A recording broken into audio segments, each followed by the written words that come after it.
परमेश्वर एक वायदा करता दाऊद को, तुम्हारा वंश बना रहेगा, तुम्हारा नाम भी बना रहेगा, उसे मैं करूंगा।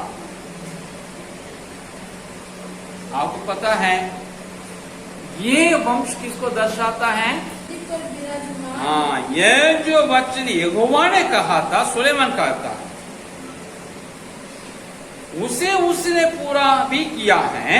और मैं अपने पिता दाऊद के स्थान पर उठकर यहोवा के वचन का अनुसार इस्राएल की गद्दी पर विराजमान हूँ और इस्राएल के परमेश्वर यहोवा के नाम से इस भवन को बनाया है।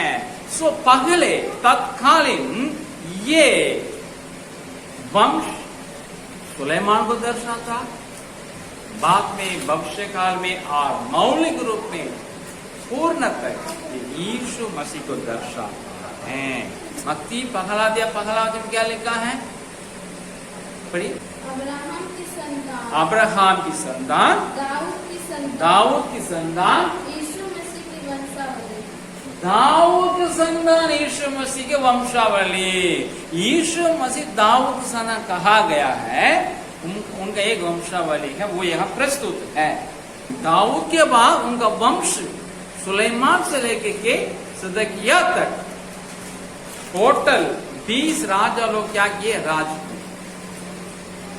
एक राजा का 20 पीढ़ी उसके गद्दी पे रह के राज का, ऐसा दुनिया में कोई वंश नहीं हुआ।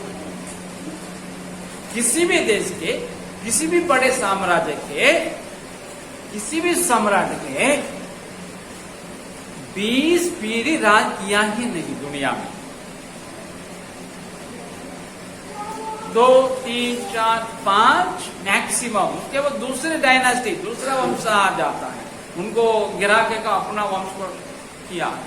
इस प्रकार दुनिया भर में साम्राज्य रहे, लेकिन उनका वंश अलग अलग होता रहा। लेकिन इज़राइल में जो वो 2 पार्ट होने के बावजूद सुलेमान के बाद उनको बेटा आया, उसका उनको पोता आया, पर पोता होते होते होते आखिरी राजा सिदकिय्याह तक सब कोई दाऊद के वंशज थे। 20 राजा, ये परमेश्वर वाचा का अनुसार और वायदा का अनुसार। अगर यीशु मसीह के देखे मत्ती पहला अध्याय के पहला वचन का अनुसार यीशु मसीह दाऊद का संतान है और ईसाई से दाऊद का उत्पन्न हुआ और दाऊद से सुलेमान। देखिए एक सुलेमान आप गिनती करके आएंगे, यहाँ भी जाना पड़ेगा, फिर पहला राजा से भी जाना पड़ेगा। हम दोनों को अध्ययन करके बताते हैं। यीशु मसीह सोलोमन से लेकर के उनके तक है 31वां वंश पीढ़ी। यीशु मसीह दुनिया में किसी व्यक्ति के इतनी पीढ़ी है नहीं, रिकॉर्ड किसी का नहीं। बड़े बड़े जो रथी लोग थे, महारथी, किसी का भी इतने पीढ़ी का रिकॉर्ड है नहीं है।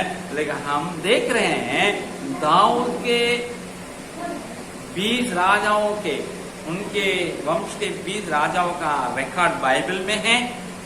और सुलेमान से लेके यीशु मसीह तक 21 पीढ़ियों का नाम बाइबल में दर्ज है। कारण क्या है? परमेश्वर ने दाऊद से वाचा बांधा, वायदा किया है।